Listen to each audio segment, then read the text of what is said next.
Ông Trump nói gì về việc châu Âu mua dầu khí Nga nhiều hơn viện trợ cho Ukraine?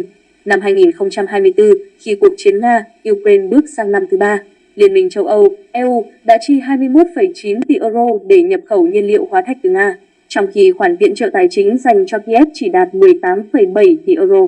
Theo Reuters, Tổng thống Mỹ Donald Trump một lần nữa chỉ trích các quốc gia thành viên Tổ chức Hiệp ước Bắc Đại Tây Dương, NATO. Trên nền tảng mạng xã hội Truth Social, ông Trump nói, châu Âu đã chi nhiều tiền mua dầu khí từ Nga hơn là viện trợ cho Ukraine.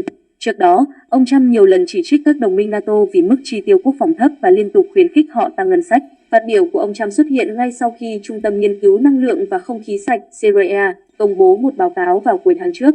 Theo báo cáo, dù áp đặt hàng loạt lệnh trừng phạt, EU vẫn duy trì mức nhập khẩu nhiên liệu hóa thạch từ Nga gần như không đổi, với tổng giá trị lên đến 21,9 tỷ euro trong năm 2024. Báo cáo cũng nhấn mạnh rằng con số này còn cao hơn cả khoản viện trợ 18,7 tỷ euro mà EU gửi đến Ukraine cùng năm, đúng như ông Trump đã nói. Ông Trump và lập trường về dầu mỏ Nga tại Diễn đàn Kinh tế Thế giới WEF ở Davos vừa qua trong bài phát biểu quốc tế đầu tiên sau khi tái đắc cử.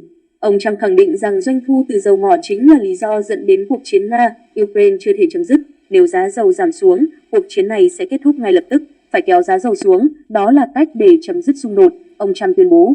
Tuy nhiên, lập trường cứng rắn của ông đối với dầu mỏ Nga lại gây ra nhiều nghi vấn. Theo các nguồn tin, Matthias Warnick, một cựu sĩ quan Stasi và đồng minh thân cận của Tổng thống Nga Vladimir Putin, đang tìm cách khôi phục dự án đường ống Nord Stream 2 vận chuyển dầu Nga đến Tây Âu. Cũng theo các nguồn tin này, một số quan chức trong chính quyền Trump cũng được cho là đã nắm thông tin về kế hoạch này. Họ coi đây là một cơ hội chiến lược để tái lập quan hệ với Moscow.